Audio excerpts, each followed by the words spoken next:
Okay. Yep. I need you to have 2 copies of the algae file. So one of them you leave it as algae, and the other one you name it as algae dash lab 9. Then you open the algae dash lab 9.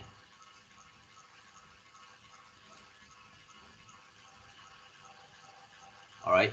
So basically, the original algae file will leave it intact. You use the algae lab 9 for your Excel.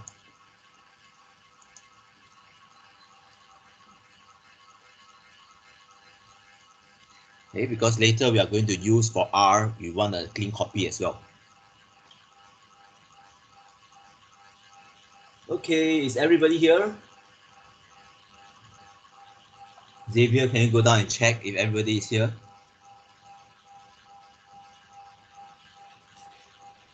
No. No, who is still missing?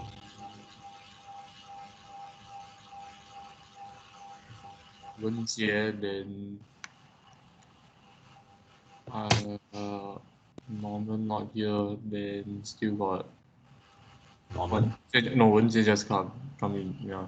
Okay. Then Zoo, yeah. Who? Okay. Drop them a message or whatever lah. See whether they're coming or not. Yeah. No, I think they all starting to come, yeah. Coming here. Coming in Coming, already. yeah.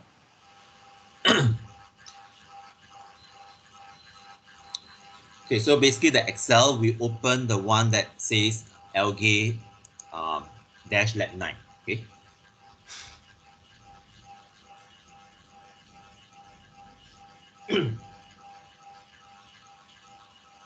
Because when we use R, we want to have a clean sheet as well.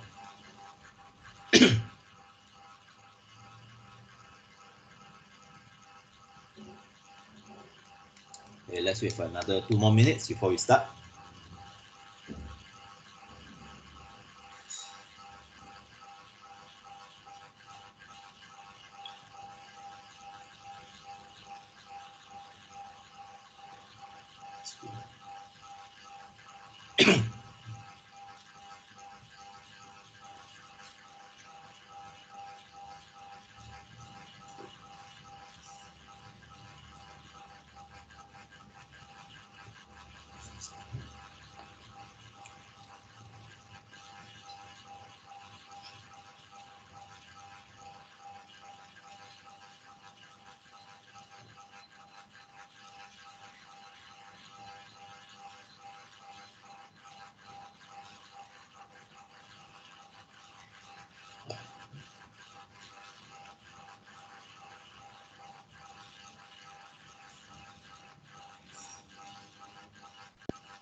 Okay, so let's get started. That 103 already. Okay, so today we're actually going to do regression.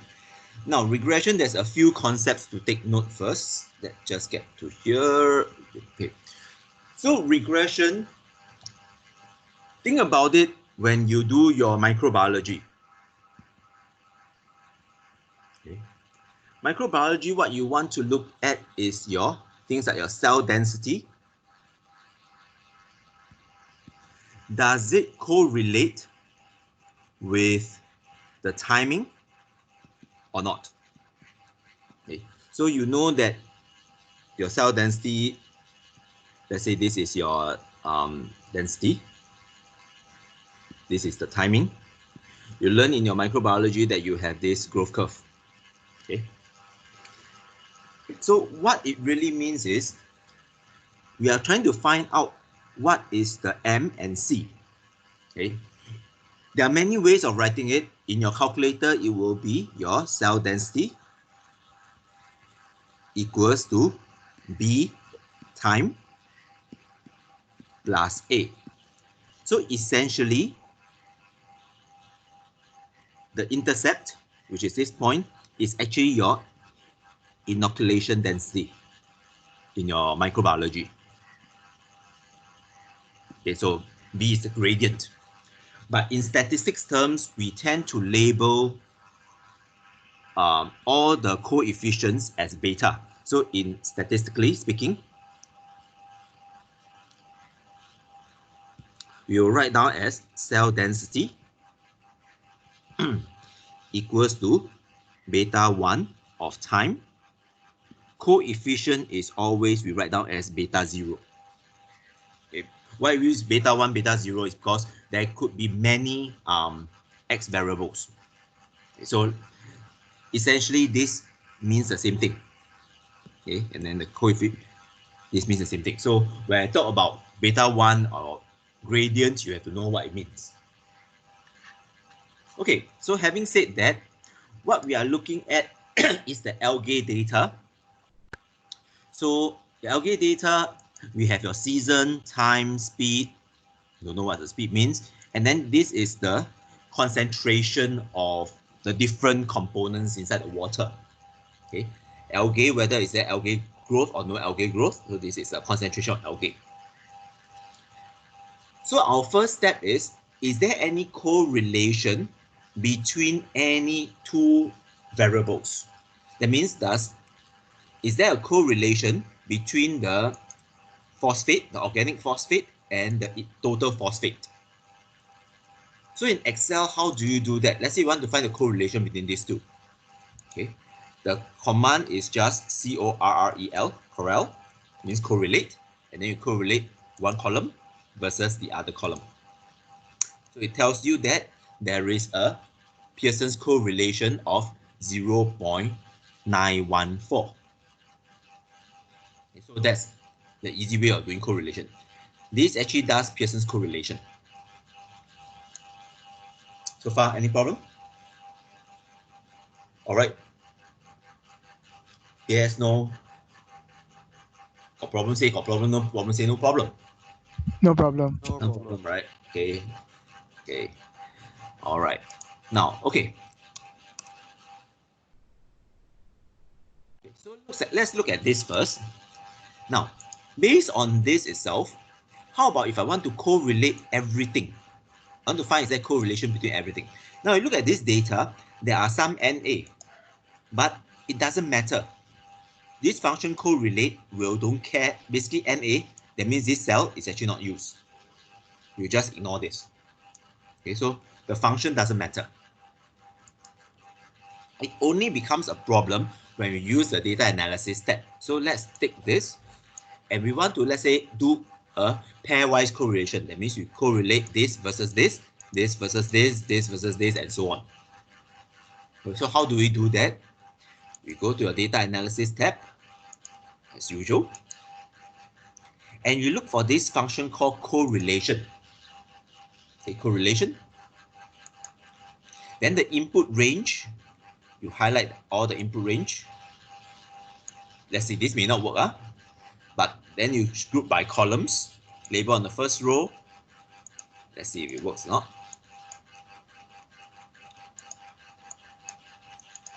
It tells you there's error. Okay, the input range contains non-numeric data. Okay, so let us try to just use the data only. So we just cover up to chlorine, and we drag down, so up to 201. So let's see if it works. It still doesn't work. Okay, anybody know why? There's a row of NAs. All these NAs, right? So we have to Yeah. remove the NAs first. Okay. Basically, what it does is although the function just now, a correlation function, doesn't care about the NA, but this data analysis step, it cares about the NA, okay, because it doesn't know what to use. The reason why it cares about it is this. Okay, so let's say, for example, this is phosphate. This phosphate. This is inorganic phosphate. Oh no, this is organic phosphate. This is let me see. Yeah, J is organic phosphate. K is inorganic phosphate. So yes, by right, it was supposed to remove these cells for if I want to correlate organic phosphate with inorganic phosphate. But do I remove this whole row when I'm correlating these two? So both of them are correct. So basically, Excel will not want to make a choice for us. Meaning what? Meaning to say that we have to filter the data first if we want to do correlation. So let us filter the data. We do a filtration, filter the data. And for each column, you remove the NA. You take out the NA. So you unclick the NA, unselect NA. For each one, you do it.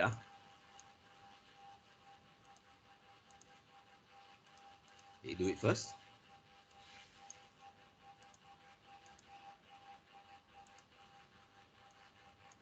Okay, so if there's no NA, then there's no NA. So that's mine.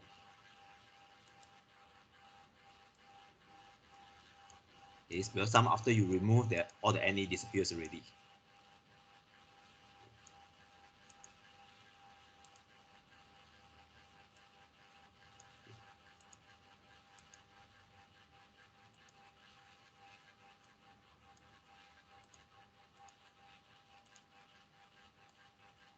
Okay. So basically, you remove all the NA from column C all the way to column L. That means you deselect them first. Okay, do that for now. Once you are done, then raise up your hand.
Charles, Jin Xiang, and Saki, are you all right?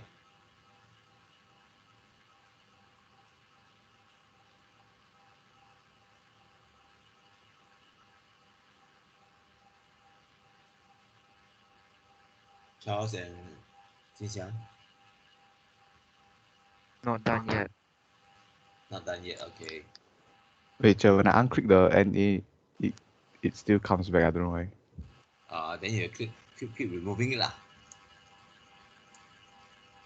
So the whole thing should not have NA already. It doesn't matter, just leave it first. Later we'll sort it out. If there's error, we'll see it later. So you unclick your, let's say the NA, right? If you after you remove the NA, then you click OK. Otherwise, you keep cancel, right? You keep coming back. Yeah, I did. I click okay, but then when I move on to the next one, then the NA comes back for the like Previous one. yeah, the Okay. previous one, yeah.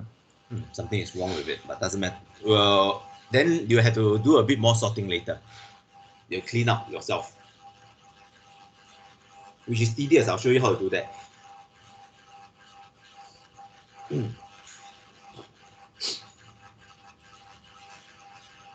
So this is one way of doing it. If you are done, then you will still get the error when you do your regression, because what it does is those rows that's NA, it is just hiding it. It just that it doesn't make it disappear. So it's just hiding. Okay. What you need to do is you copy the whole spreadsheet. Copy it. Now you can see my screen that row number 185 is actually missing, and so on. Row number 200 is also missing. Okay. So copy the whole thing, go to a new spreadsheet and paste it there.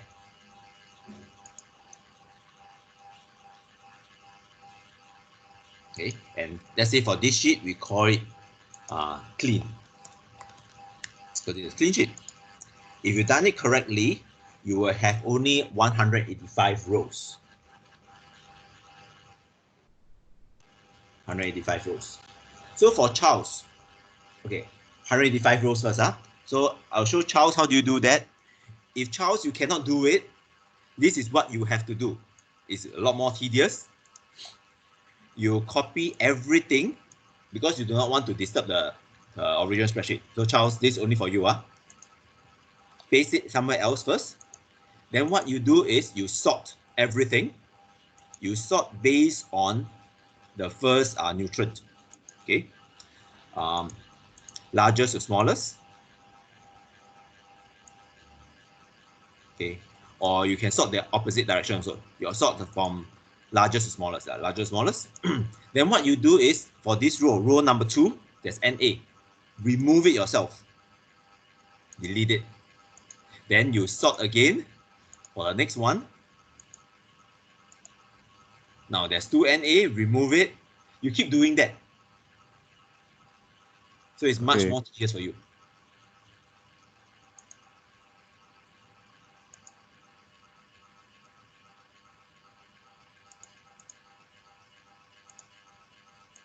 Sir, I did the NA removal and all, but I still keep getting the data contains non-numeric data thing.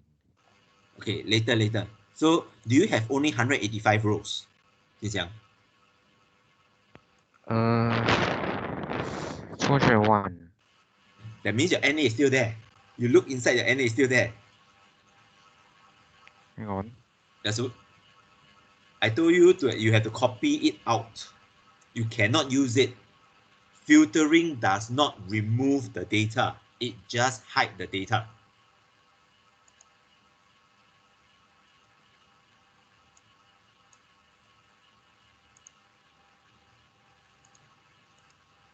Okay, because filtering only hides the data, it will still be there. That's the problem. Okay, let me just finish this part.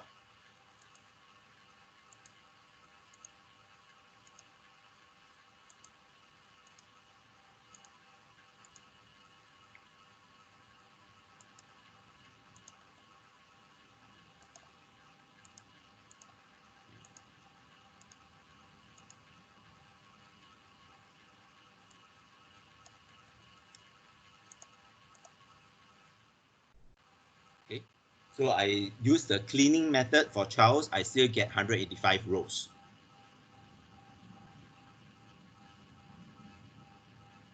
Yeah, I done already. Okay, so Jinxiang, are you okay or not? No, I'm not. Okay, quick. Then give you a few more minutes and for you to finish that part. Okay, the rest can put down your hands already.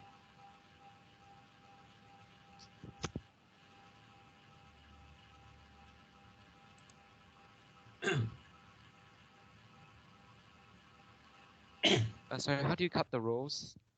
Huh? How do you like cut the rows? Because I copied the area I want to remove. I click on the cut, but it doesn't do anything. Let's say I want to remove this row. Right click, I delete. Oh, delete. Okay.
Lucas, Sumara, Zoo, Xavier, your hands is still up. Any questions? No. Okay. Actually, right, I got 186 instead of 185. Okay, so if you have 186, right, then you go and find Control F and find N8, whether do you miss out anything. Okay, Yeah. If there's nothing, right, then you're fine. If there is, remove that row. okay, can. Thank you.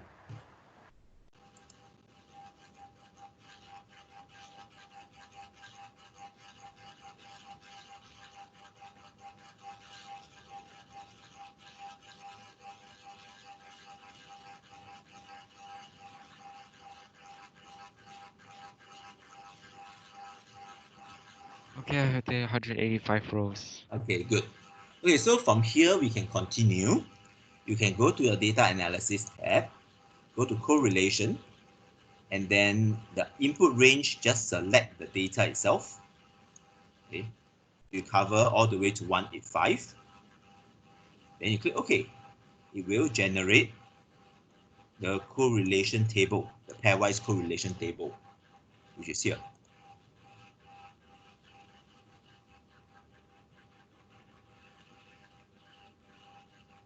Okay, once you get this part, once you get this correlation table out, you can raise up a hand.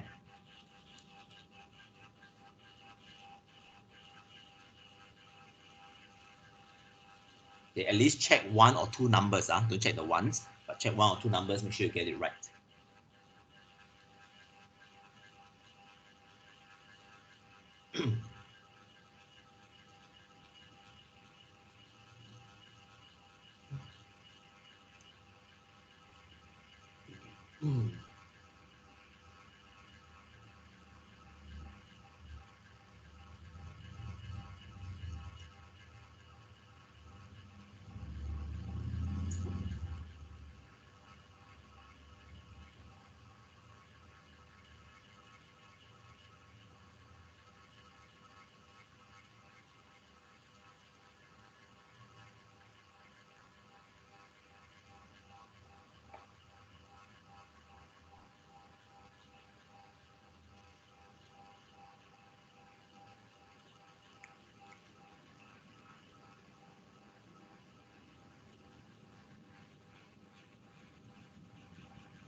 Myra, Bernice, Myra. Okay, you can put down all your hands now. So this is how you can read off all the data at one go. So you can actually see that you realize that it's only a triangular matrix because the opposite side is actually just an inversion of here. So you can look at phosphate, organic phosphate and inorganic phosphate is very well correlated. Some is negatively correlated and so on. So let's look at organic phosphate and inorganic phosphate, these two columns by itself. Okay, so this is Pearson's correlation. Now, what we want to always see is, even there's a correlation, or we can actually first do a regression, okay, to actually see whether is organic phosphate and inorganic phosphate, what is the relationship?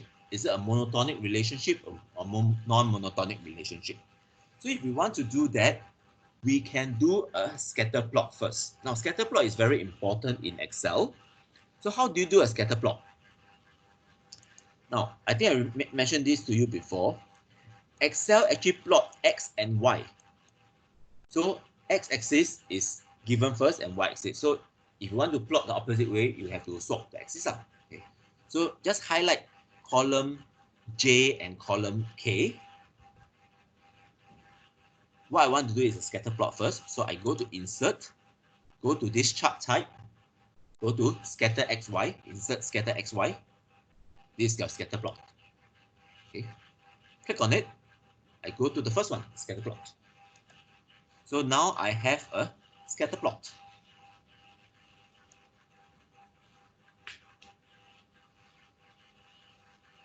Okay, get to this step first before we continue. Okay, at the same time, you also want to label your axis. So how do you label your axis? You can click on this plus sign. Then it will show up axis titles. Okay, if you don't have this plus sign, then you have to add on the chart element yourself. Okay, but I have this, I click on here, it will show up. So which one is the Y, which one is the X? Okay, because this is X, this is Y. So this will be your OPO4, your organic phosphate. Then the other one will be your PO4.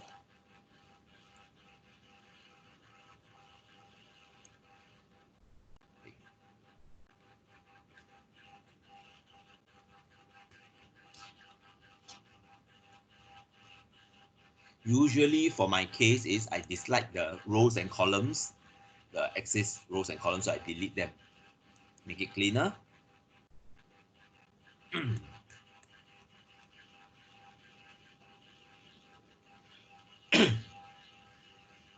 Okay, once you get to here, then raise your hand first. There are a few more steps you want to do.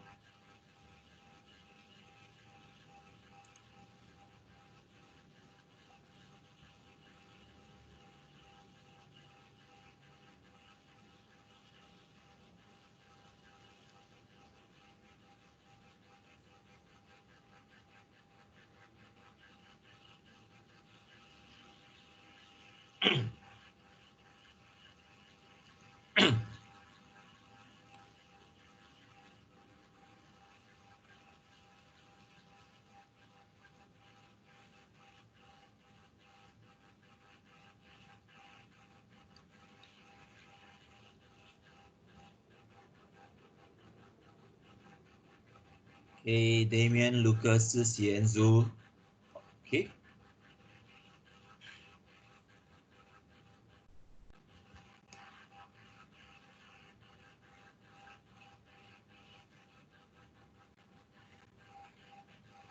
Okay, you can put down your hands first.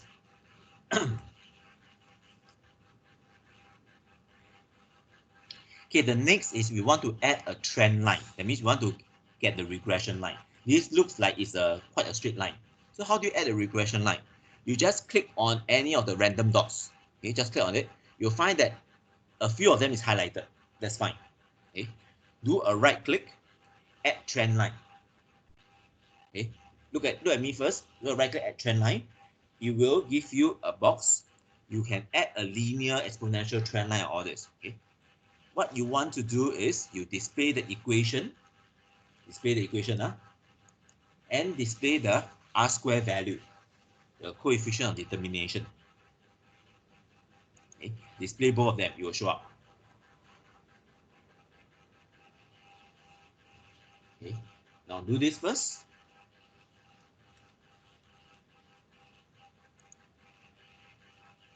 Okay, which means that you take this 0.9119, you square it, you get 0.8317.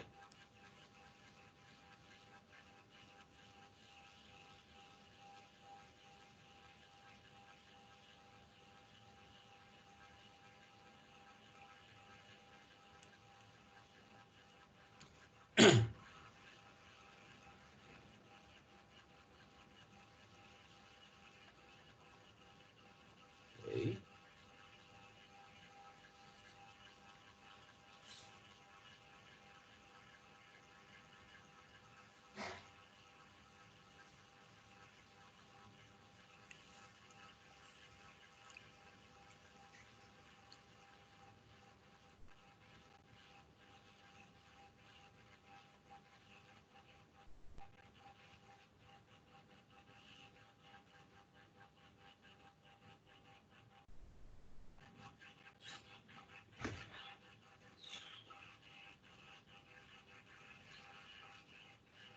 The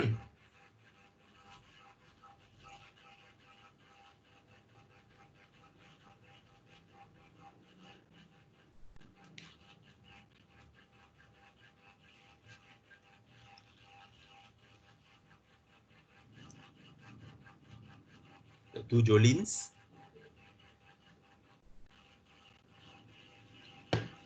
Okay, you can put down your hands already. Now, this will not give you your full marks.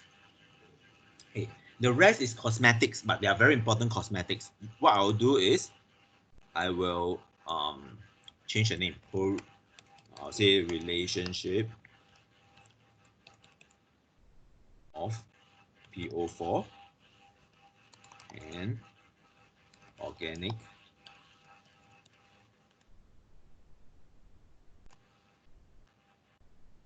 something like that. Okay. After that, I find that this blue dotted line is pretty ugly. I can change the line as well. Normally what I do is I change to a different color. Say I do a format the trend lines. So what I do is I go to this can here, change a color, change a brighter color, then change the line type. Okay, that makes it look better to some extent. Okay, that's number one. Number two is always change the X and Y here yourself, because these are not called X and Y anymore. So you have to change it to PO4. Oops. This is a text box, so you change this to the X to OPO4 and change the Y to PO4.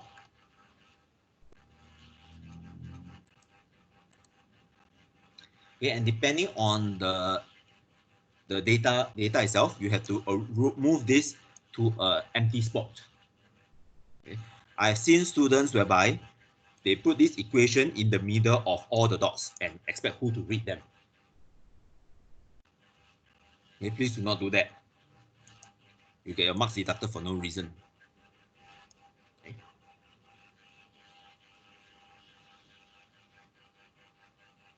Okay, so that's it for this part. Okay, you're supposed to be able to know how to generate the regression line yourself.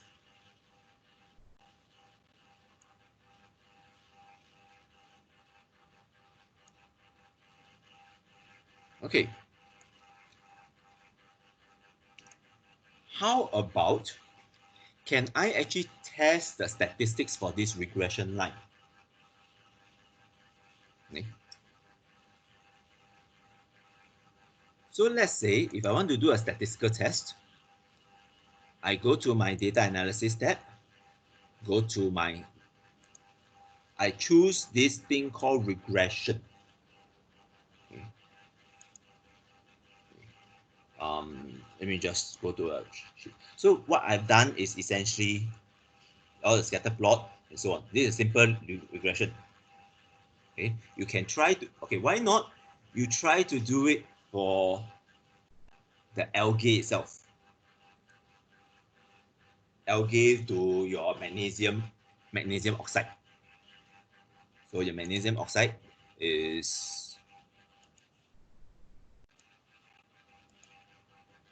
MnO2. So why not correlate these two?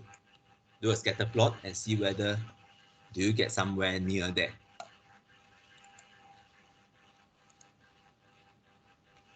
Okay. That's why. So let me just do it.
Okay, so you've done it correctly, you will get this answer. So I can change the font size to be a bit larger. Okay, so this answer you're supposed to get from magnesium oxide to algae.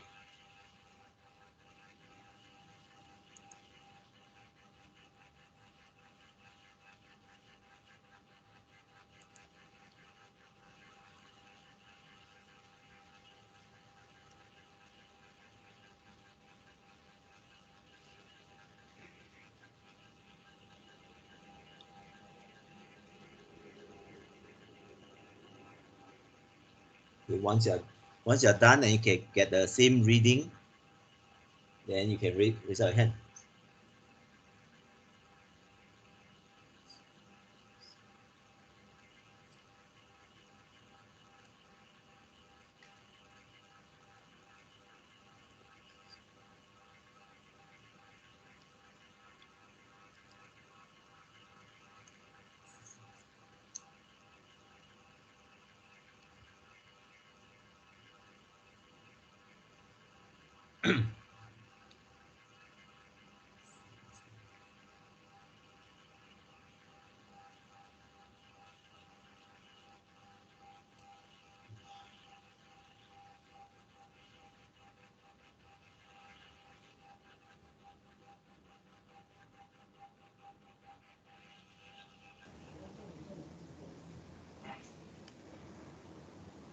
My R square value reads 0.0625. Is that okay?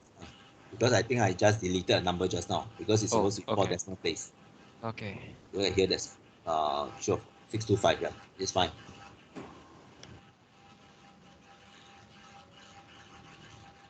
Okay, so at 0.062 or 0.06, the correlation is a bit too low for practical use. Okay.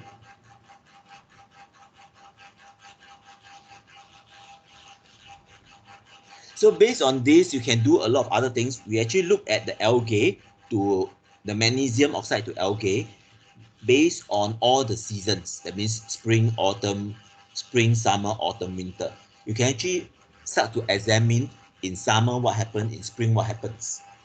Okay, what is the nutritional requirement on at different seasons? So it will give you different answers. Okay, so I leave this up to you to go and play around with it. So if you want to do other seasons, right, then you have to sort your data again.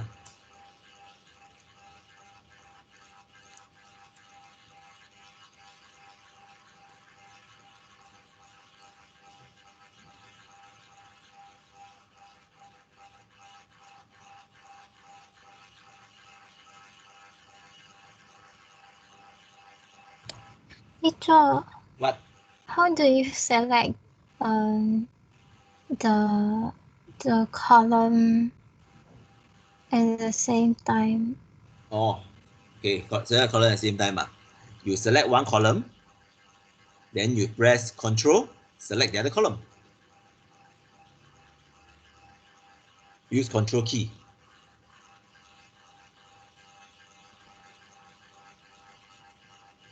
Okay? Yes, thank you. Okay. Okay, so Lucas, Xingru, and Venice. Yeah, okay. You managed to get this algae graph first. Yeah, it's just a bit laggy. Yeah, okay. It is. Okay.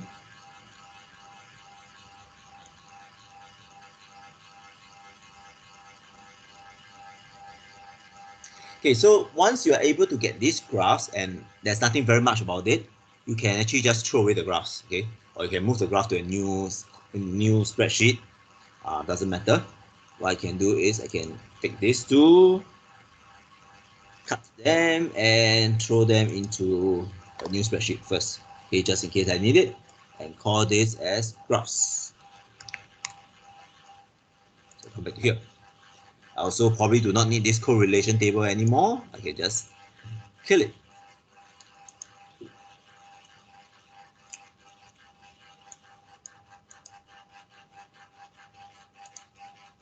Denise, are you all right?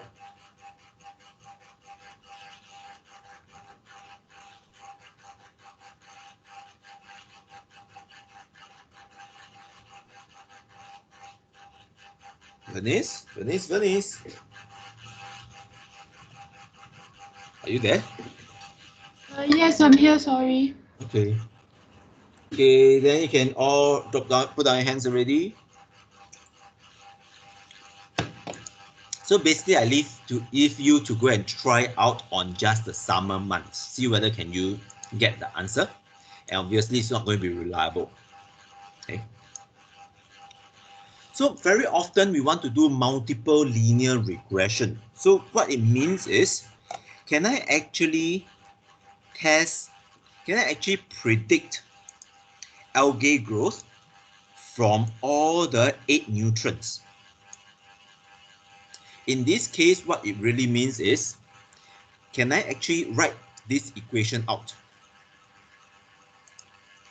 Whereby my algae growth equals to beta 1 of, let me go to my,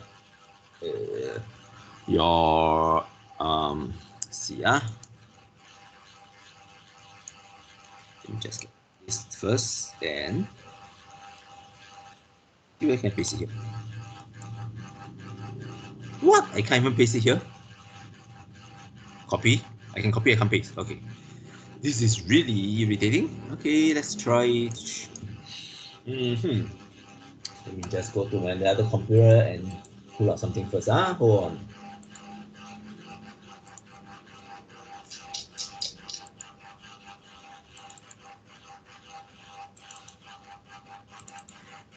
Okay. So I'm just going to find multiple regression. What it means is I'm going to find this to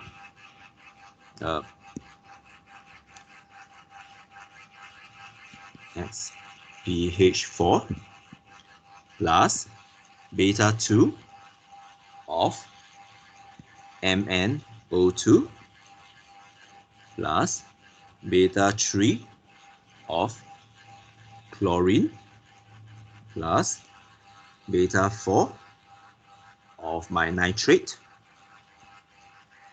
plus beta 5 of my ammonium plus beta 6 of my organic phosphate, beta 7 of my inorganic phosphate, plus my beta 8 of my, I have no idea what is this. Then plus the y-intercept beta 0. So I want to find out this equation. Okay, so how do I actually do it in Excel?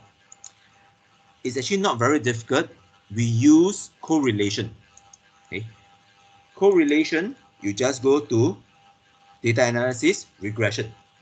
Rather, I'm supposed to use regression or correlation. Regression. Okay, then I click on it. What it does is it asks for the Y range. Y range will be algae. So algae will be the Y range. Okay. X range will be everything else. Column E all the way to column L. Then I drag it down. Okay. So here what I have is I have the labels, because the first row is labels. My output range, I just throw it onto, let's say, this cell. Okay, so make sure you get to here before you click OK.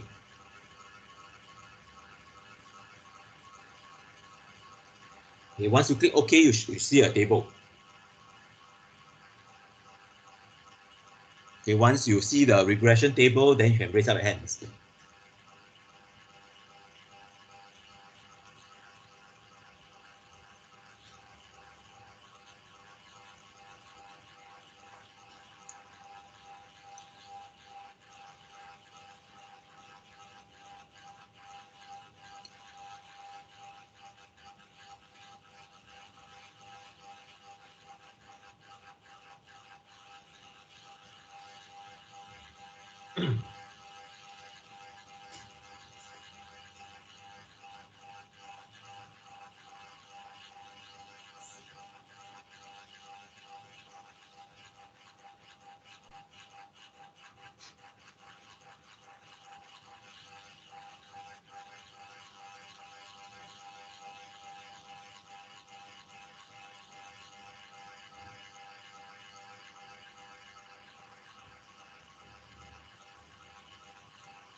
Hi, Jordan here.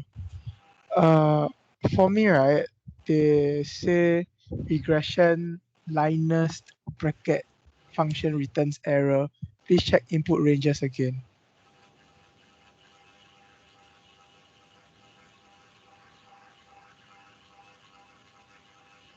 Hello? I think his computer may be hung. Or his screen also like frozen.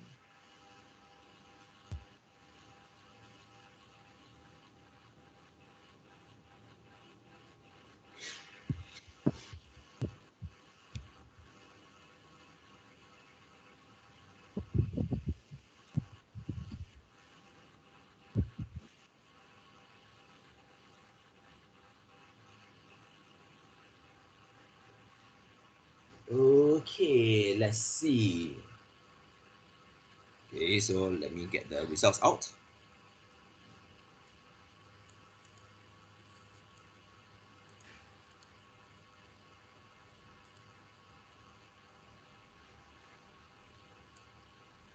What you see is something that looks like this.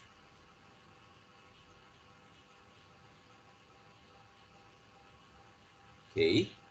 Hi, Joe. Ryan here. yes, I have a yes. problem because when I click OK, right, it says that having trouble to offset input slash output reference. Yeah, I have no idea. Why not try again? Okay, I'll try again. Yeah.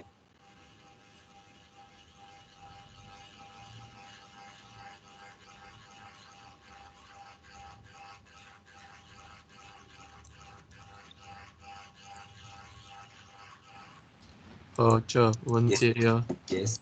When I click OK, it says Linus function returns error. Please check input range again. Okay, so returns error, do you actually highlight beyond the cells? That means you highlight any empty rows. Yeah, I just highlight the on top part. You cannot highlight this way. You give it error because this part will be used as well. So you have to highlight only the numbers. Okay, I try again. So what's the easy way to like highlight, like just go down all the way to the data? Who are you? Charles. Charles. Okay. You see, let's say I want to do this, right? Let's say if I'm using Windows, I'll press Control Shift down. Oh, okay. Okay. Then if I do everything swee right, I can do like if I want to highlight everything lah. Okay. So I can do Control Shift to the left, to the right, and then down. But then Okay. that will also cover my algae lah.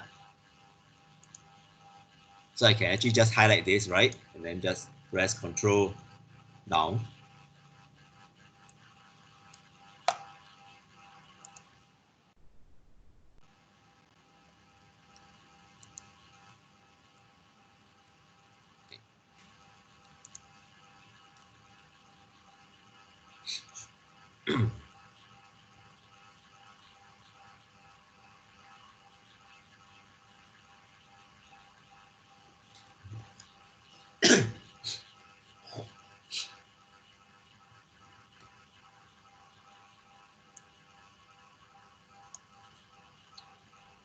Okay, Jingru, are you okay?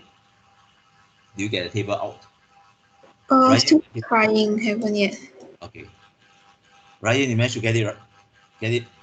Yeah, I just retried a few Okay. times. Okay. Let's wait for Jingru first, and I will show you a few different stuff. Wait, sorry, sure. I get the alert saying regression input range must be a single row or column. Regression range must be single row or column. Okay, so let me just open it up again. Do you get the same numbers here? You have to check because I only select 185 rows. Oh, okay. Yeah. Okay.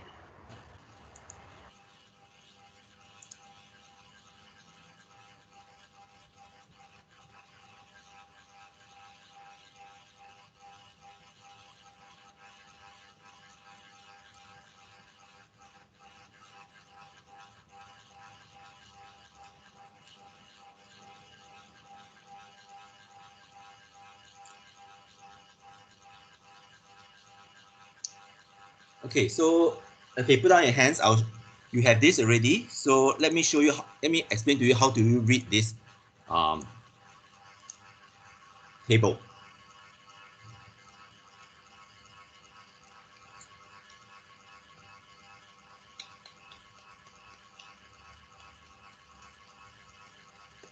Okay. Okay, the r square value, this is the r square. So you want to get to r, just square root it. Okay. So the Anova table actually is to test the null hypothesis. Is to test the null hypothesis of no correlation. That means it's to test the null hypothesis that r is equals to 0.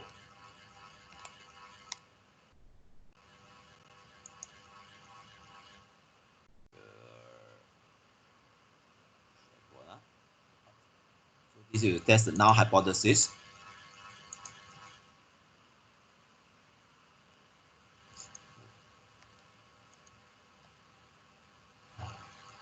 Irritating. Hold on, just let me get this out. Okay. So it's to test the null hypothesis that there is no correlation, this Anova table. Okay. Now what it does is, this is the F statistic. So your F statistic is 9.34. Okay. The p-value, what's the p-value? Significance F is the p-value. So the p-value is actually 5 times 10 to the power of minus 11. So 5 times 10 to the power of minus 11. So do you accept or reject the null hypothesis that there is no correlation?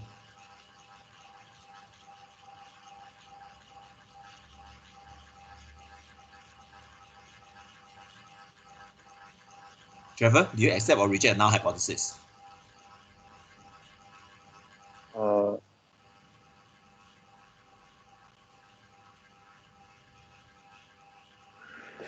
Reject. Reject, yeah, because the p-value, the probability of no correlation is very low. 5 times 10 to the power of minus 11 is about 50 times in 1 trillion. So it's too low. You reject. So you actually reject the null hypothesis, and you accept the alternate hypothesis. Okay. Hence, there is a correlation. Okay. Which means that the R is actually not equals to 0. Okay. Then from here on, we want to go back and solve this equation. Basically, we want to find out what is all these coefficients. Let me just see. But they do. Okay. Beta 1. Okay. So basically, I want to find out these correlations. No, these coefficients. What is the number for beta 1, beta 2, beta 3, beta 4, beta 5, beta 6, beta 7, beta 8, and beta 0? So what are all these numbers? These values are actually here, the coefficients. The coefficient of each one. So intercept, this is beta 0. Okay. Intercept is actually your B0. This continuing will be your B1, B2, B3, B4, B5, B6, B7, and beta 8. So these are the coefficients. Any problem? So you can put these numbers into, slot all these numbers into this whole equation here.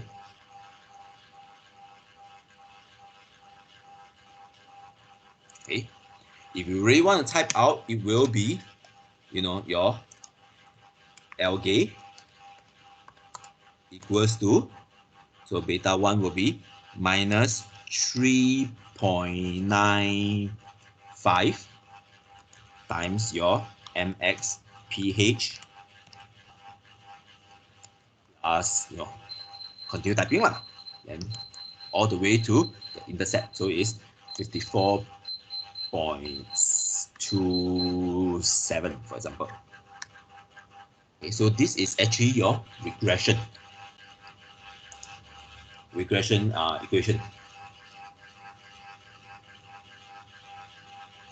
Any problem so far?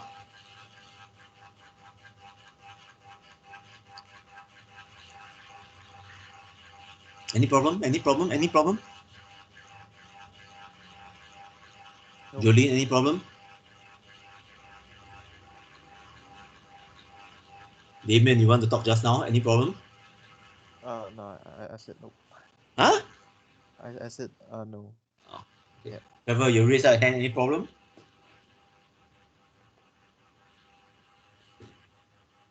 Don't have. Okay, then put down your hand lah.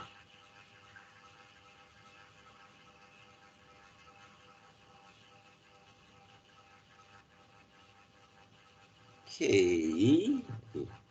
So, okay. So this is actually how you do your multiple regression in Excel. But Excel have a limitation. Excel's limitation is the number of regressors. That means how many values. Okay, that means how many of these X values can you have? Okay, Excel can only do up to 16 regressors. That means you can go from beta 1 all the way to beta 16. Or 15, I can't remember, but about 16. Okay. Do you think this is enough?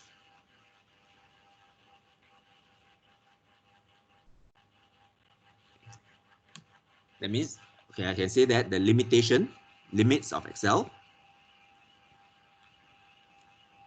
is actually you can have your y equals to summation of your beta I xi plus beta 0, whereby I equals to 1 all the way to 16. This is the limit of Excel.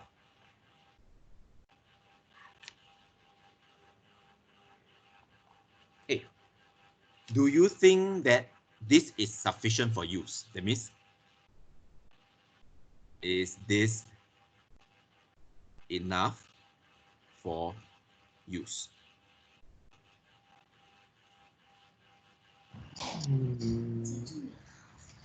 No. No. So who are you first? Xavier. No. Okay, no. Yeah.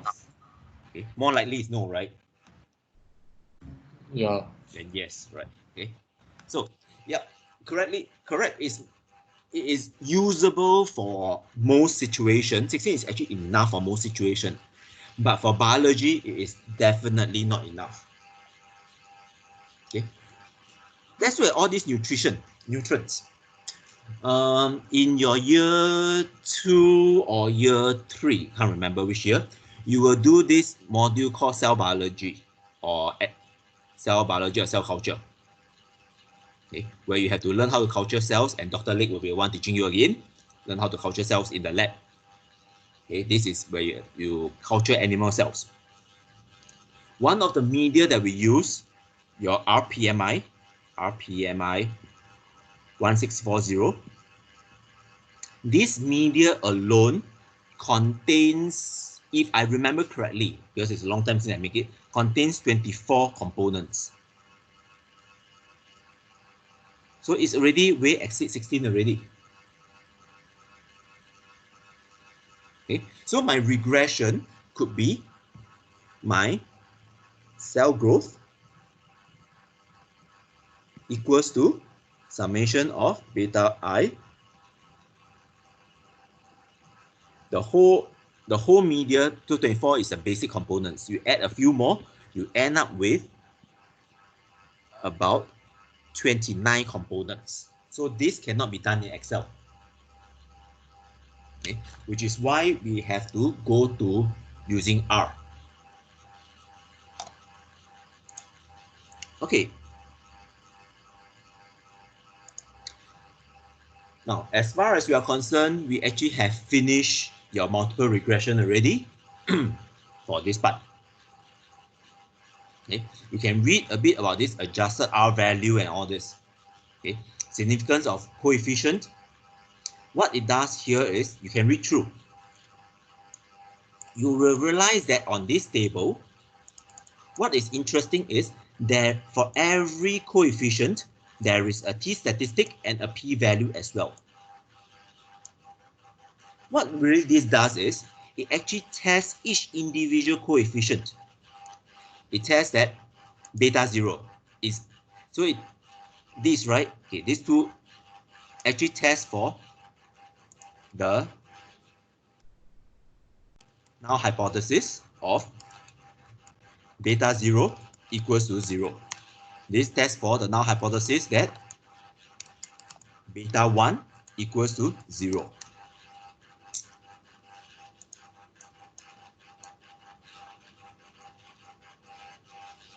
Okay, so it tests for beta 2 equals to 0. This tests for whether is this number equals to 0, likely to be 0. Test for everything.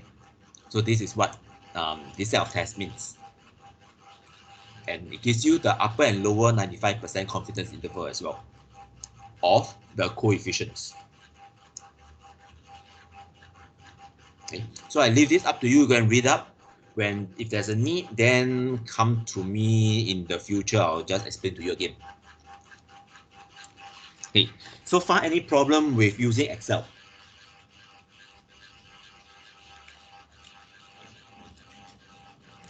Excel, there's actually another trick that you can do. There is another trick that you can use to exceed this 16. But I will not exactly show you how. If you really want to learn, you have to use this solver tab. It can go beyond 16. But this is non-deterministic, which means that every time you run it, it gives you a slightly different answer. Okay. And it's tedious to set up. I use this solver to go up to 50 before, so it's doable.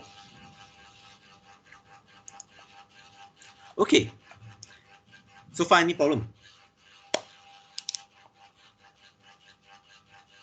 Anyone, any doubts for Excel first before we go to R? If you have no problem, then raise your hand.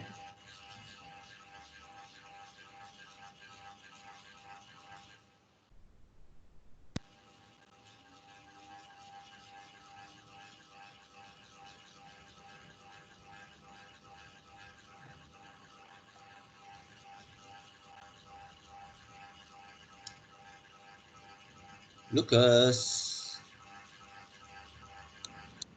Yeah. Oh. are you okay? Your hand is not up. Okay, you can put out your hand already. Okay, so what I want you to do is this. Since we have spent so much time sorting out this thing, right? I want you to put column A1 as ID. Then I want you to copy this whole thing, just the data alone. Copy, go into a new spreadsheet. Copy, then Control N.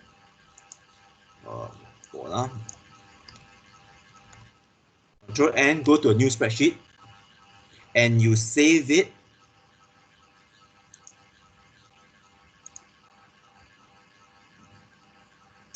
as your LG dash capital R. Okay, we want to use it for R. Sorry, can you show that again? Just copy this whole thing.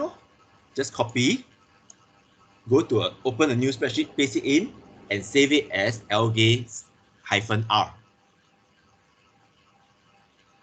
So now you are supposed to have 3 already. The original LG file, the Excel LG file that you used just now, then the LG -R.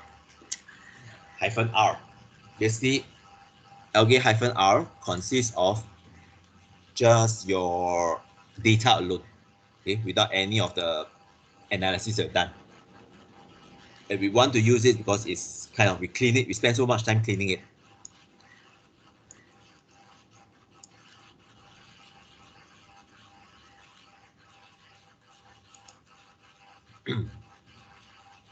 Okay, once you are done with it, then you can close this lab 9,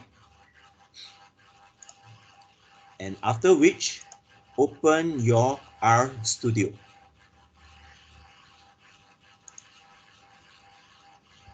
R Studio. Sorry, I'm still unsure how to save it to a new spreadsheet. Okay. Who are you first? Shi. Okay, hold on. Let me just show you again. Highlight column A to M. Copy, press Ctrl C. Ctrl C. Open a new Excel file. The easiest way is to press Ctrl N. N for nanny. Then paste the whole thing in it, Ctrl V. Then you save this.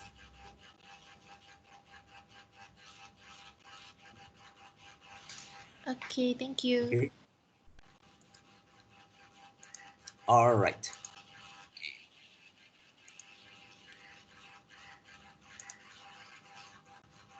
Okay, so when you have your R already, remember the first thing that you need to do is go to the correct working directory. So you go to sessions, session, click on session, set working directory, choose directory.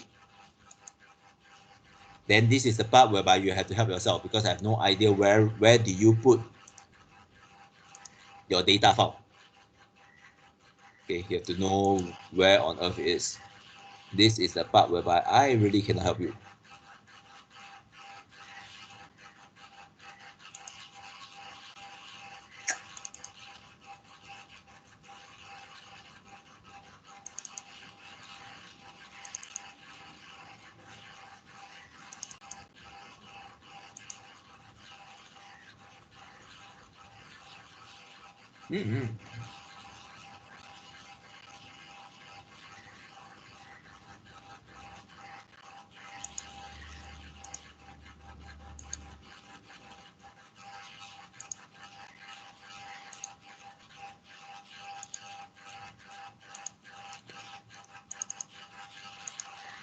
Okay, so I go to the correct one and I'll see my algae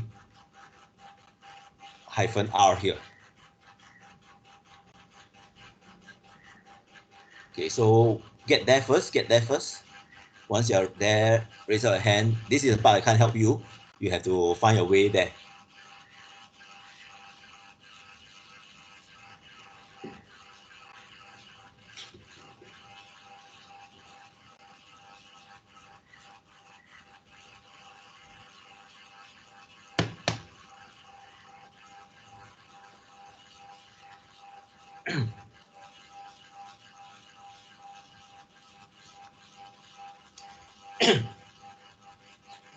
Later, remind me, if you still have time, remind me to show you how to do Spearmen correlation in Excel.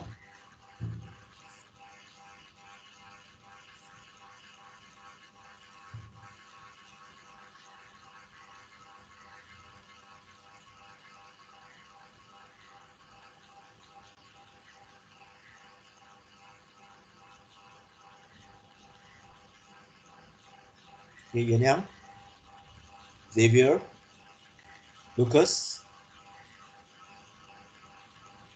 Okay, so once you're there, okay, put down your hands already. Okay, so same thing.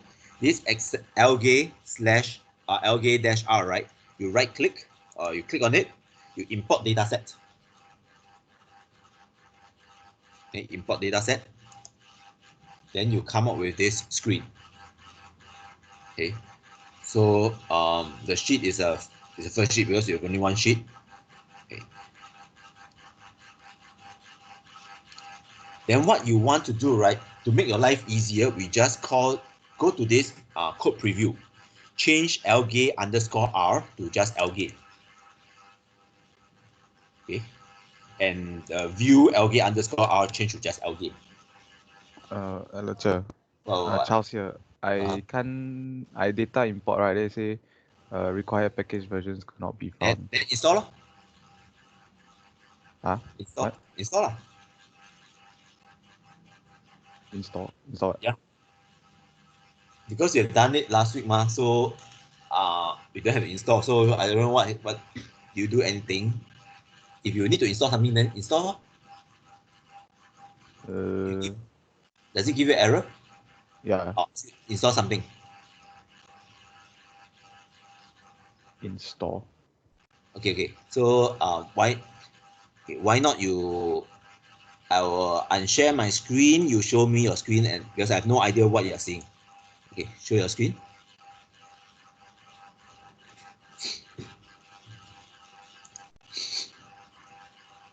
Okay. Import. Read X is not okay. Get option cannot access. Are you on internet? Yeah. Okay. Okay. Click OK first. Okay. You go to let me see. Okay. You go to tools. The first one, install package. Install packages. Okay. So you type in this thing called read XL. READXL. Okay, press enter. Install. Cannot find. Yeah. Okay, you go to the screen again. Let me see slowly. No, go to the install button. Tools, Spearmen library, install to library, configure. Let me see.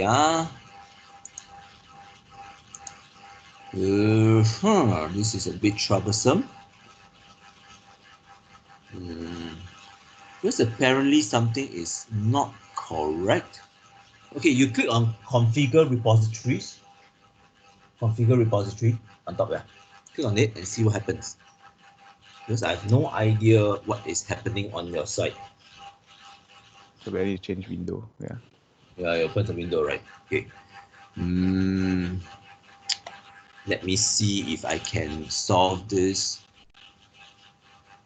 Because I'm not sure. Version control.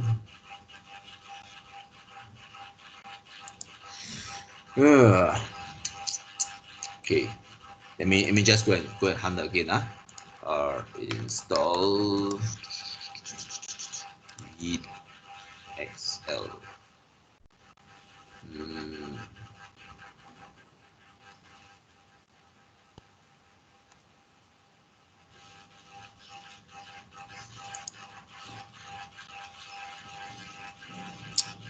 Okay, build for Windows.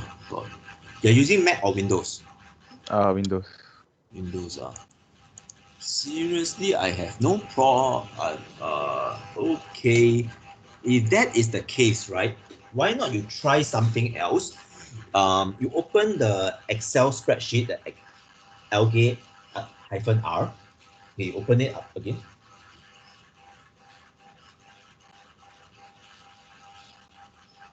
Oh, yeah. Why on earth is your browser so messy? Yeah. Okay, just share your screen if you have nothing. Okay. You go to file, save as. Okay, you don't save as Excel workbook. You change it, save as. No, don't move too fast. Comma delimited, CSV. This one. Right, save as that first. Okay, save. Now you go to R. Okay, let me change.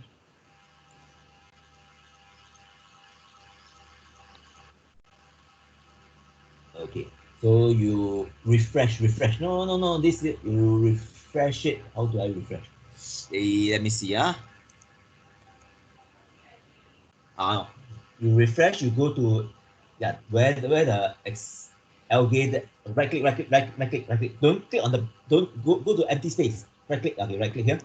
No, go inside, right click, go inside here, right click, right click. Okay. No. You go to totally different thing all over again already. Trying to get into. I need to set the working right. Yeah, set working directory. Now your CSV there is that. Okay, right click, import. Okay. Thank you. CSV is a bit easier to import. Okay. So now you change, don't click OK first. You click OK already. No, I haven't. Okay, go back. Yeah.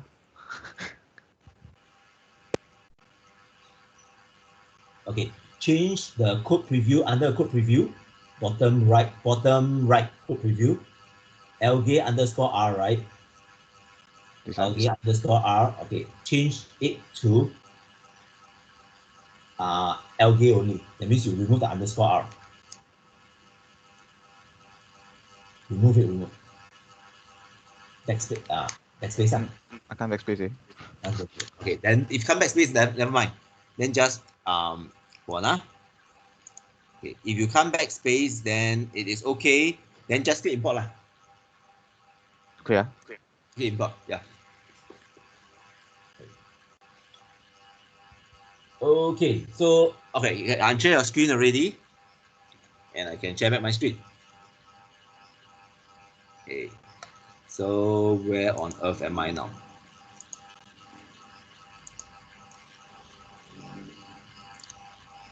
Okay, so this is my screen. Okay, so depends on whether can you remove this underscore r, but I never remove, so it's still underscore r. So here it gives you the whole table. Okay, you can go and search, look at it. It has your 184 rows because the header in the Excel is 185 because the header is one row. Okay, so this is, you can do, then you kind of close this. Okay, now let me see. Let me see if I can do something. Okay, because it will be easier if I can swap this part out. Let me see. View pane, so plane on right. Then layout. Now, let's see if I can do something. Source console.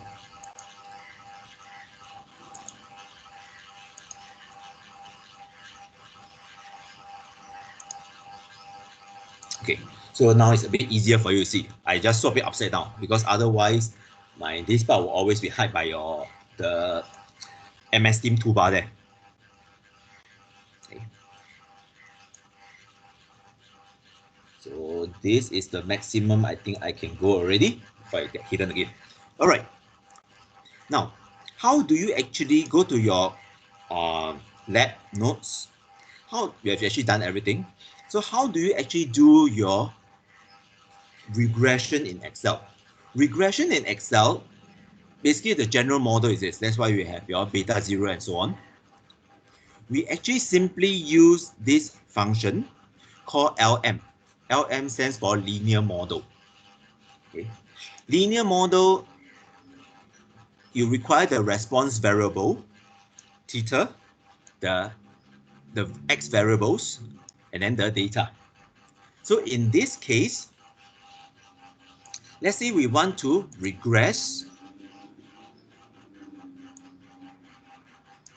For example, we want to do a, let's say, regression. We do a R1, regression number 1. So LM, my algae. Make sure if this is capital, make sure it's capital. Algae, theta,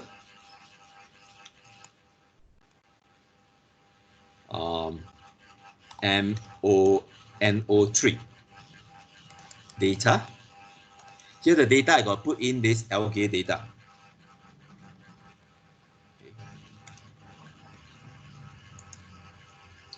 So what this really means is I am trying to say that algae equals to m, or rather beta 1 of NO3 plus beta 0. Okay, so let's try this first.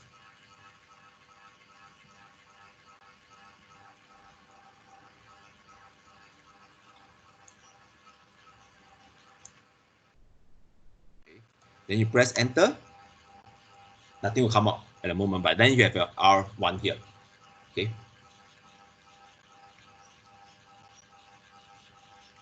So how do you view the regression results? You just use a function called summary R1, because the regression function is actually R1 already.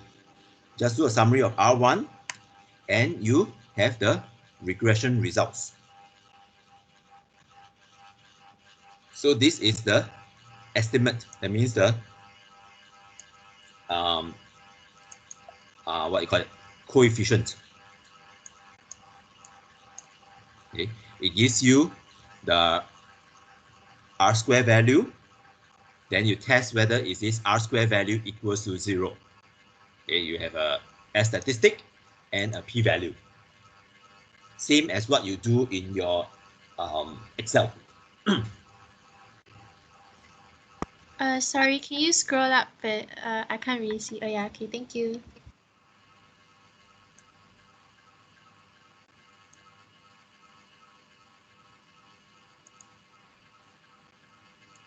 So this is the line that you need.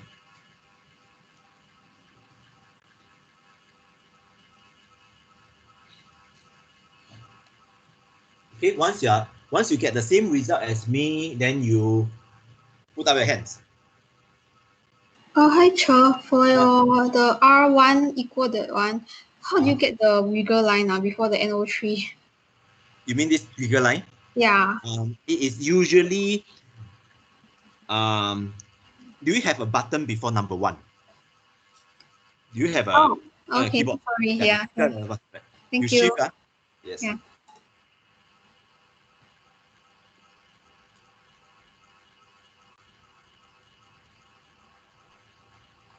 Okay, once you get here, then raise your hands.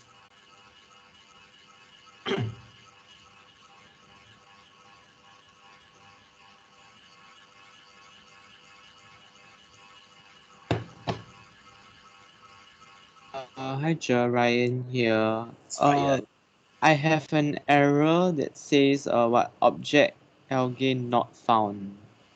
Okay. Error in Evo something. Okay, show me your screen. Wana, I share my screen first, then you can share me your screen because it's very hard for me to know what you are looking at. You share your screen now? Yeah. Okay, Wana, let me for you to get through. Ryan, algae.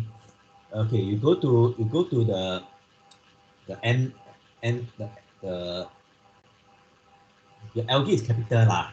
Yeah, I put as capital. No, not this capital. The function, the LM bracket, the algae must be capital. Oh. Try again. Try first before you do anything. Okay, just don't have to type. Go use the up arrow. Yeah. Change that. Yeah. Capital. Enter. Okay. Okay, Thank good. you. It's case sensitive, people.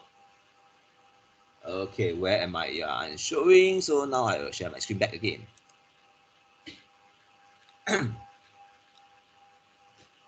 Okay, so the rest, are you up to here? So same thing, This also tests for is the y-intercept of 19.07 significantly different from 0? Is the coefficient of minus 1.29 significantly different from 0? And this is the t statistic. This is the p value. So it gives you the same information in Excel.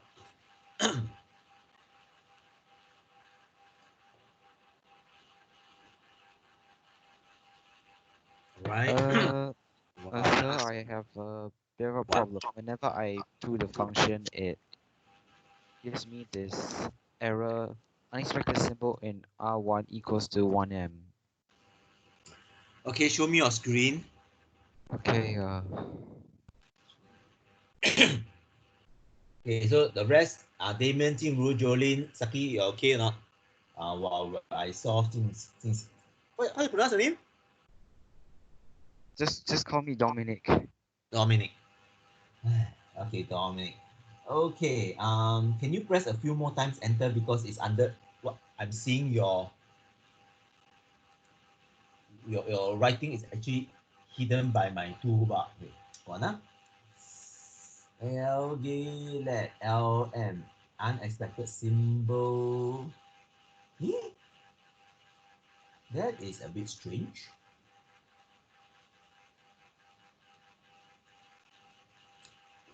Do you use LM or 1M? 1M. Cannot. I tell you LM, you use Well, 1M for what? They look a lot they look quite Yeah, similar. but your finger will tell you, right, where you type. Okay, I'm sorry. I'll Try, sort it try now, out. try now, try now, try now.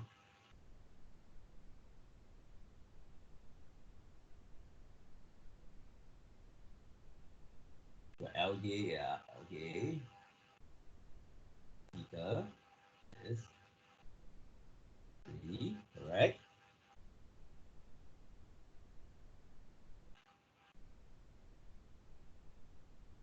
Yeah, enter. Hello. Then do summary, correct. R1. Okay, Yes. thank you. What happened to you here? No, something is very wrong with your answer. Eh? You go back, go back. Something is very wrong with your answer. How come there's so many strokes? NO3. 336 is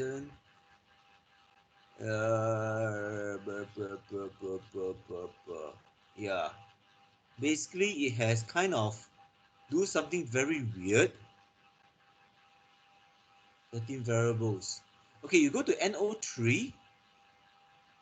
No, you go to NO3. No, because it looks as though it is taking it as a categorical variable instead.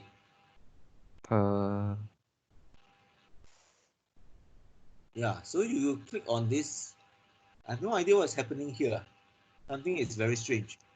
Essentially, what it's trying to do is every value of your NO3 is like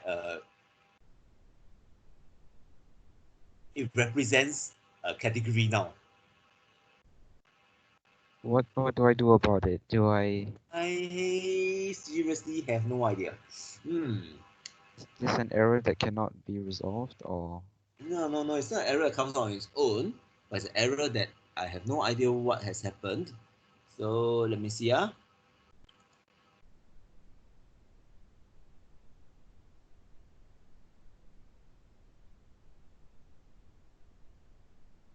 me see if I can solve it.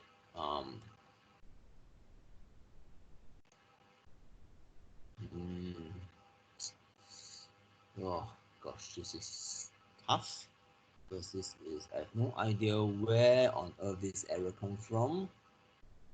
Okay.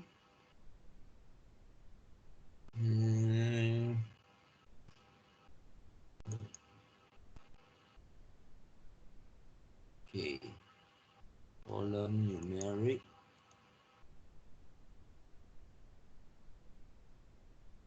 Okay, so you go to the NO3 column, just leave it. Okay, just leave it there for a little while. Leave the cursor there for a little while. Does it show up anything? Does it show up the column numeric or column what? wait, how just leave it like this or Now because you have the NA, that's why remember we already removed the NA. That's why you copy the wrong file, the wrong table. Go and redo it again. Okay. Yeah. Because once you have NA, you actually try to recognize everything differently now.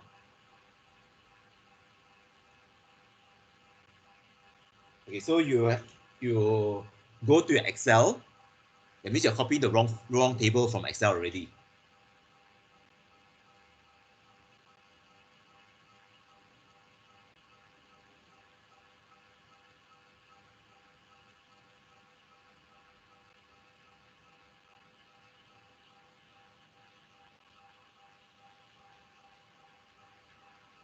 Yeah, remember just now I asked you to, from Excel itself, you copy the clean table, which is only 185 rows, to a new Excel spreadsheet and save it. I copied it from the. No, let me try again. I think I might have. But now you I see think I might have imported a pre-clean version. the data is LG underscore lab underscore 9. Where is your LG dash R? That's what I labeled it by accident because the other one was I just left it as LG. No, so you have to do exactly what I say. You don't mess it up. So now you have to go back, sort it out in the Excel, and come back here again. Okay.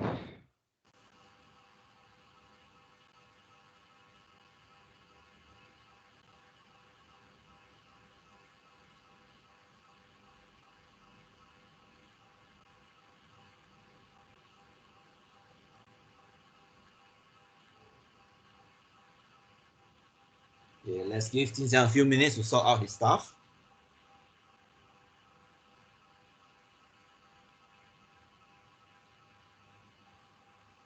So the main thing is you must have 184 observations.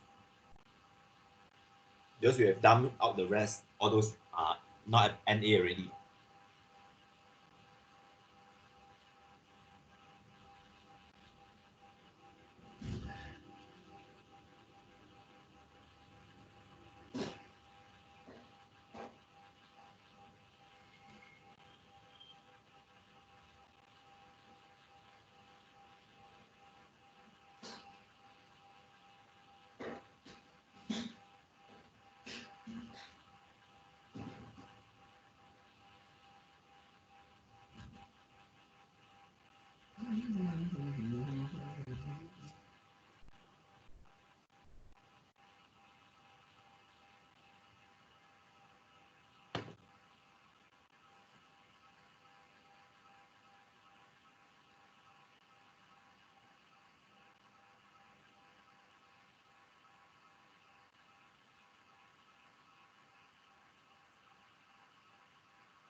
Do I share to see if it's better? You can. Let me see. Okay.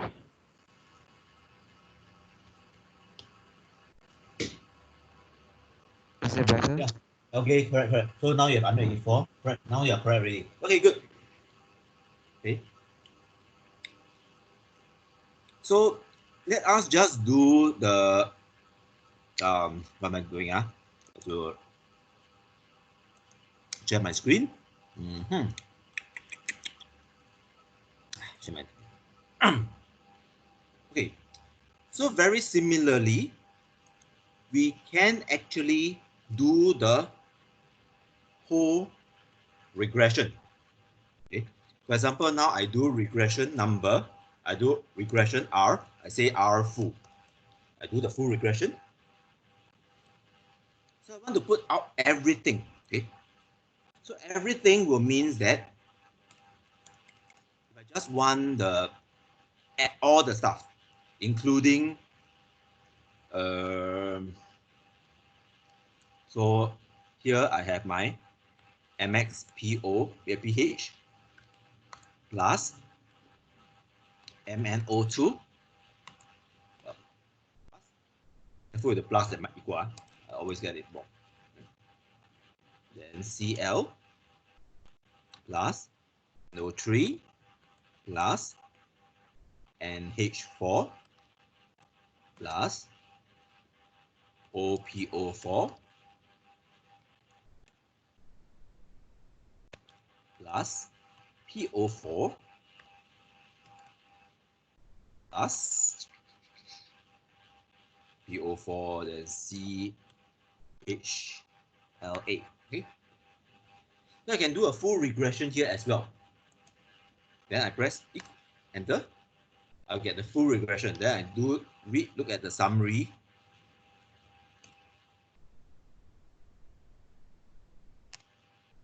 So this is what I get, the same thing as from my Excel.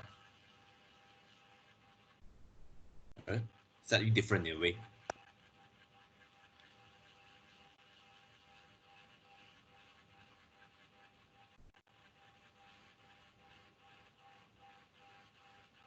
Okay. So can you get this? You basically need this whole list.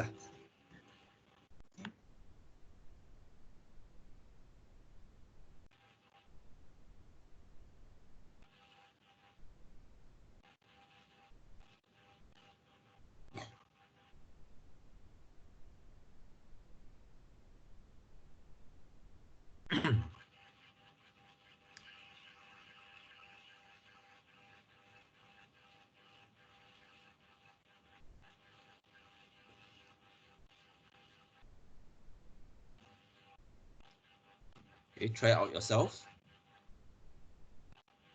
If everything works out well, you should see this already. Okay. So this is how you do full regression in Excel. Of course, there's a lot of other tricks. I'll show you another one.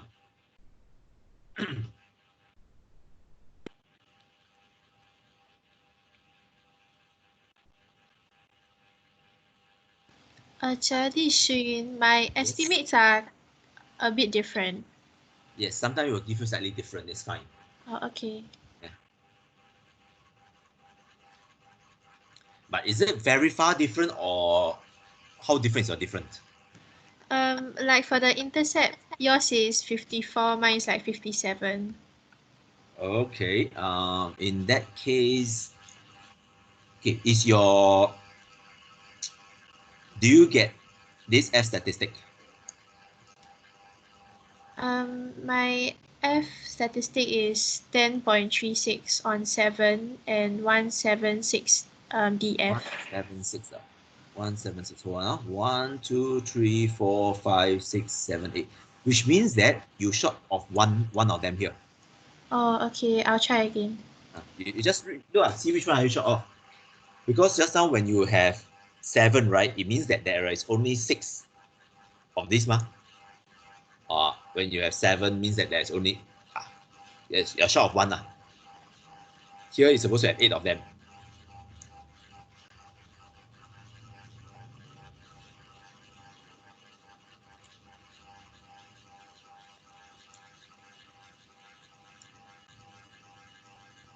Hi, Jordan here.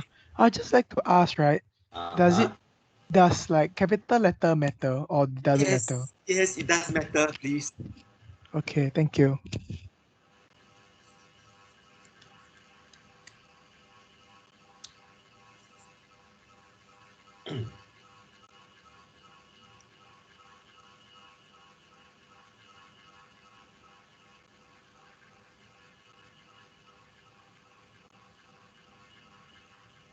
So Shuyun, are you able to get the result already?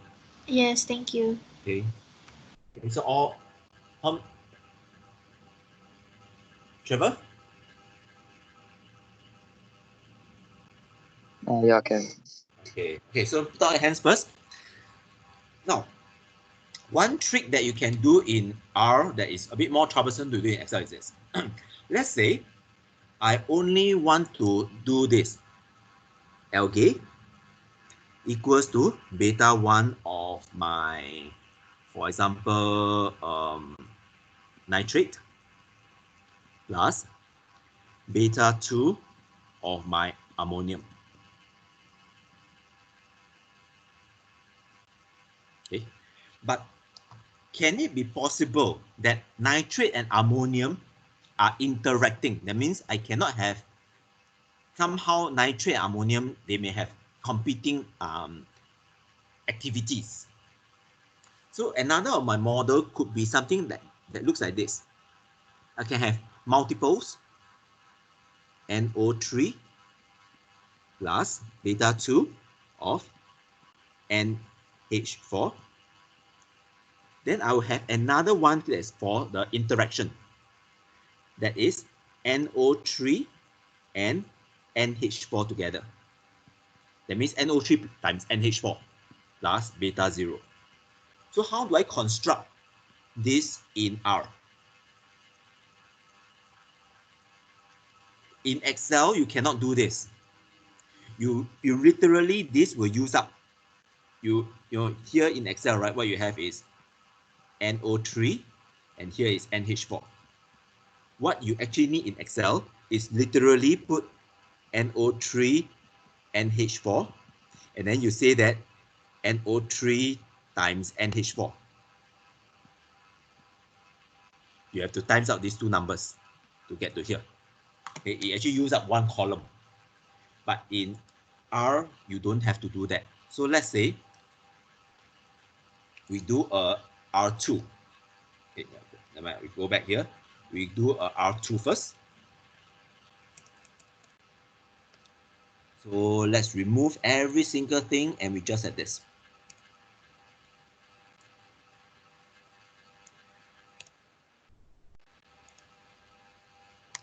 Okay, it will show up. But R3, we use R2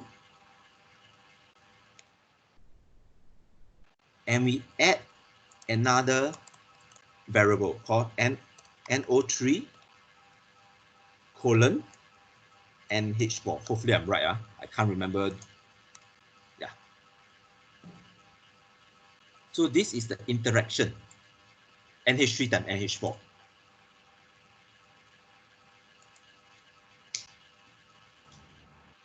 Sorry, I'm Jolene. Is it Yes. possible to scroll up a bit to show like the previous?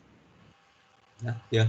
No, Better? like the top, like before the data. This one? Yes. Okay, thank you.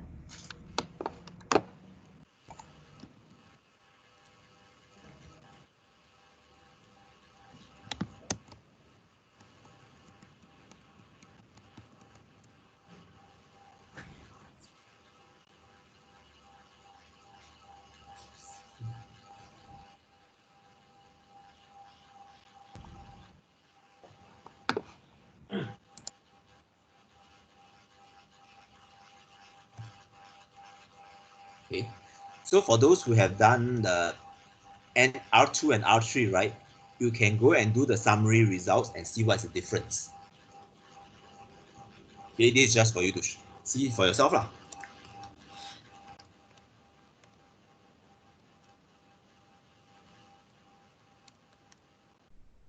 So you can look at the results to show what's the difference. There's one more term here. See, here has 3 terms, here has 4 terms. R2 and R3. Okay. So, but if you're confused here, don't bother. This out your syllabus anyway.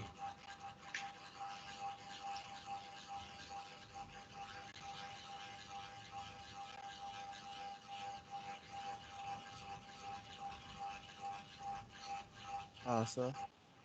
Who are you? Damien here. Damien. Uh-huh. I'm getting Yeah. an error.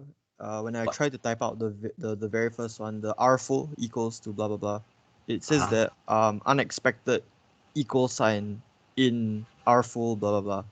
Okay, show me your screen. Okay.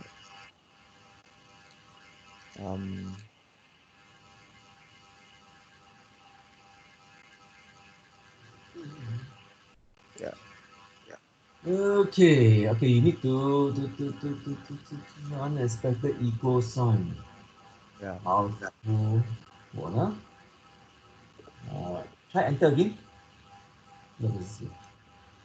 Unexpected equal in R4. Something is not right, but what is wrong with it?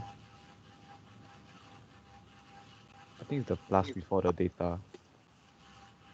Plus before the data.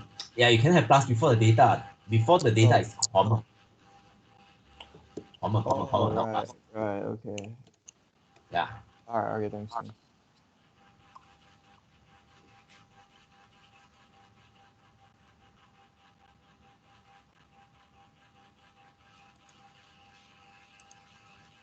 Okay.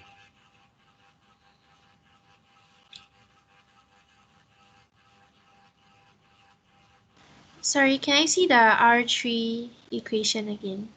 R3 equation there. Yeah.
Okay, we wait for about 5 minutes, then we'll go on.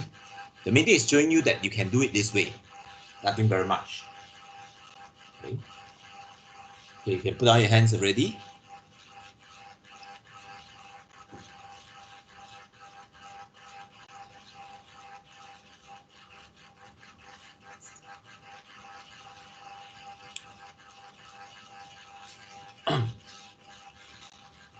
Okay, anyone still needs a bit more time?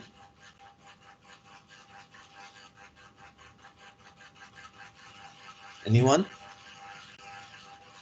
Okay, if no, then how are we going to use R to do correlation? So R to do correlation is this command called COR. We need the X and Y, and we need the type of correlation. So there are three types of correlation: your Pearson's correlation, Kendall's correlation, and Spearman correlation. Okay. Kendall is also a form of rank correlation, but it's not covered in your syllabus. You only learn your Pearson and Spearman.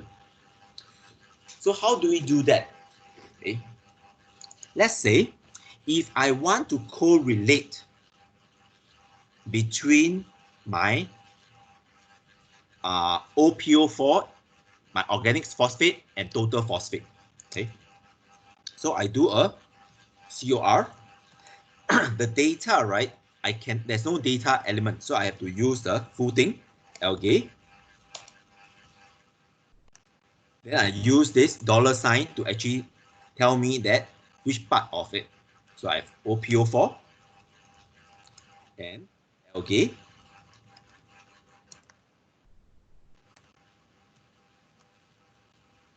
PO4. Okay.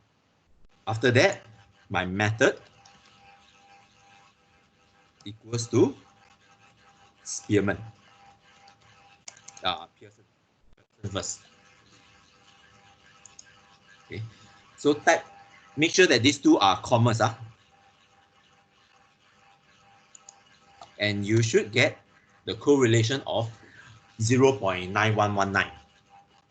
That is what we have in Excel in the first place.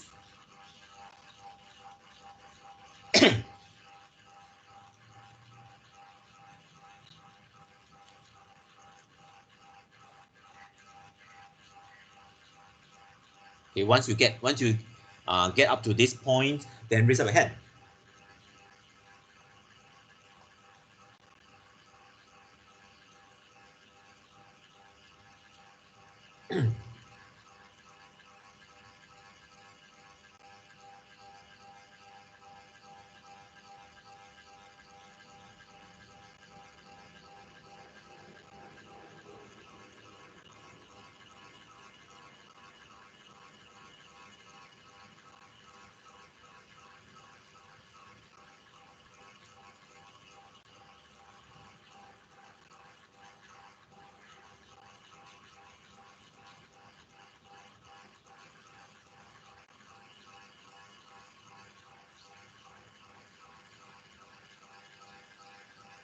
Damien, Zul, okay?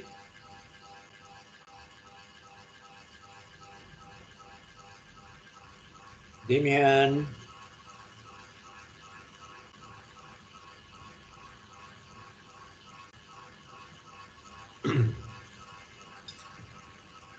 Wait, Damien Tan, are you alright? Yeah, sorry. I just went to get my lunch. I'm back now. Yeah, sorry. Okay. Did you ask a question or? Are you done up to this part? Oh yeah. Yeah. Okay, then put down hand. All put down hand. So if you want to do Spearman correlation, just change the method to Spearman. And that is your Spearman correlation.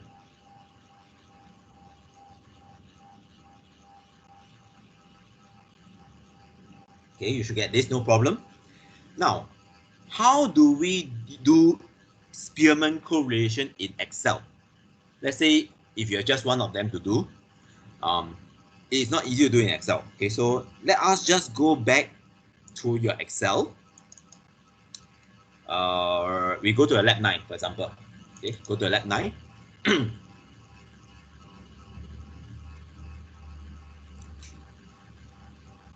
Okay, and what I want is I copy just 2 columns, PO4 and organic phosphate and total phosphate into just a new sheet. Copy. So do that first. Open a new sheet already. So I only have 2 because that's basically all that I need. Okay, once you are okay, you should be able to do your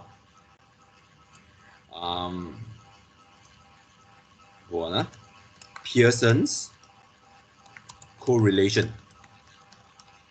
Okay, Pearson's correlation. Just now we have done it early before. You should be able to do it. Correlate column A versus column B. Okay, once you have done that, then you can raise our hands. You can next column you can type Spearman. Spearman's correlation. Okay, Pearson's correlation right first. Okay, then raise our hands already.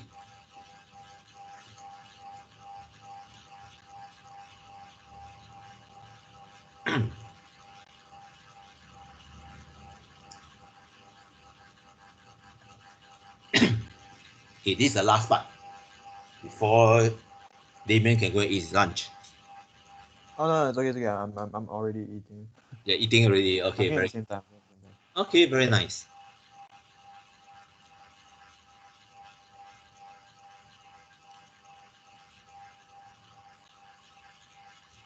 Minhui, Lucas, Jolene, Saki, Zul.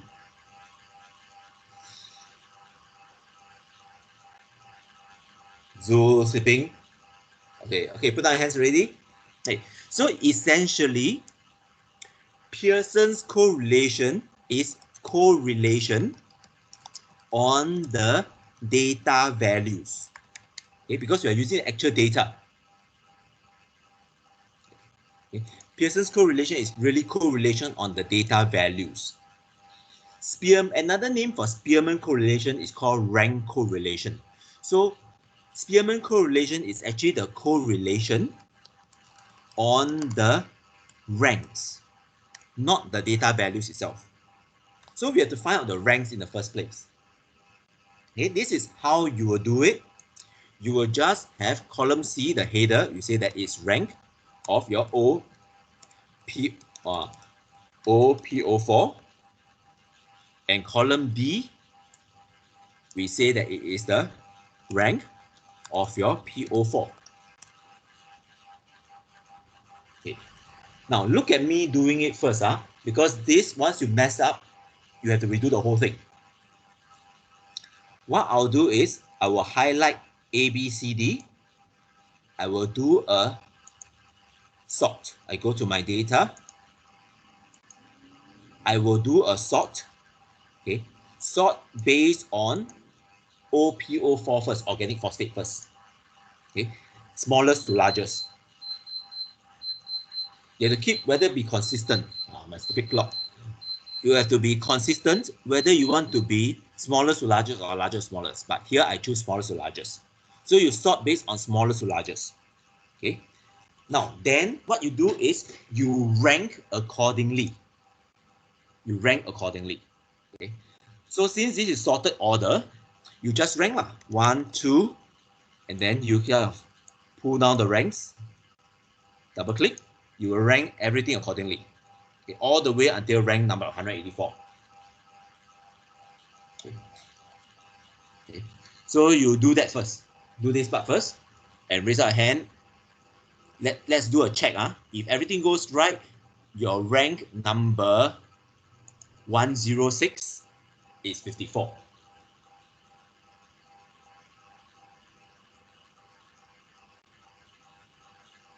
So you rank your organic phosphate first.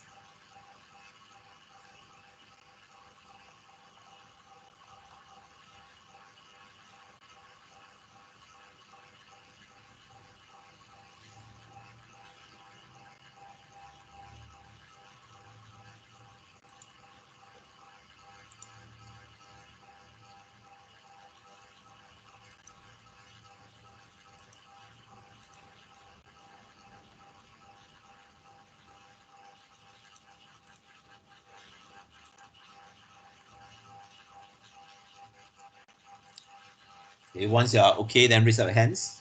Otherwise, I do not know.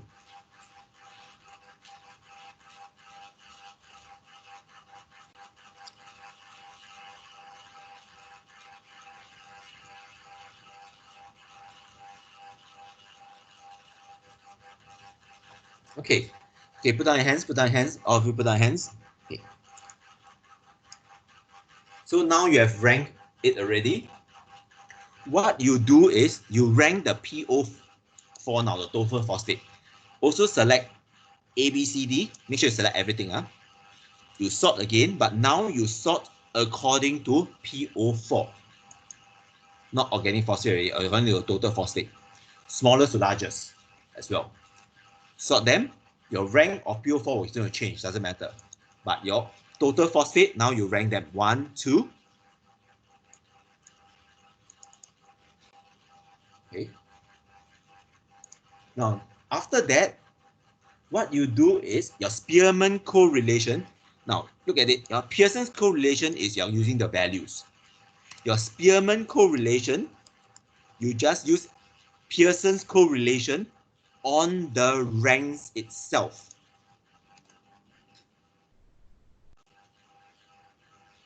Spearmen correlation is essentially Pearson's correlation on the ranks rather than the data values. Okay, you get 0.9018, which is actually the same here.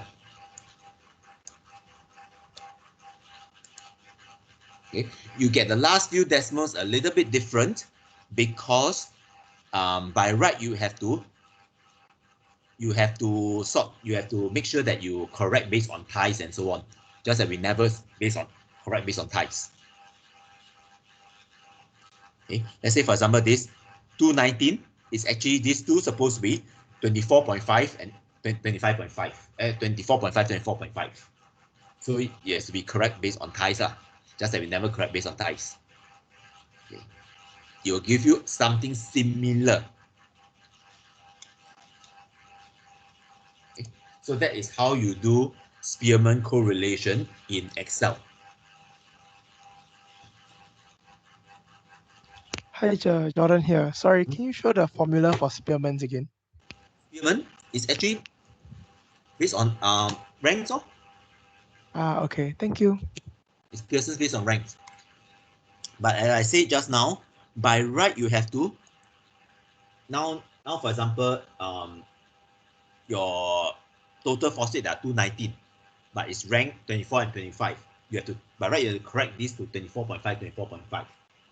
That's why your answer will be a bit off lah, but it's still okay. Okay, so that is how you do Spearmen correlation in Excel. the simpler way.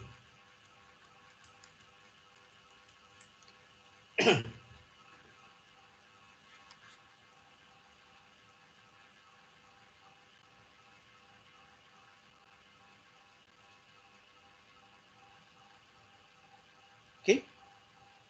So basically, I think that's all we have to cover for the day. The rest of the highlighted parts, you can actually go and look through yourself in your lab manual. You can go and try, because in reality, you're going to use a lot of correlation in your real work.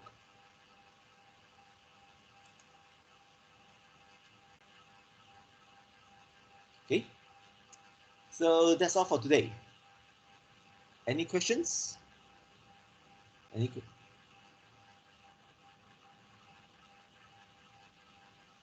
questions? Any questions? Last questions? No? Yeah, don't have. Xavier, right? Yes. Okay. Okay, then that's all lah. Okay. Bye. Bye-bye. Can you Thank take a you. rest? Oh, yep. Before you leave, what am I going to say? I can't remember. When I remember, then I tell you. Okay, can all go now. Thank you. Bye-bye. Thank you.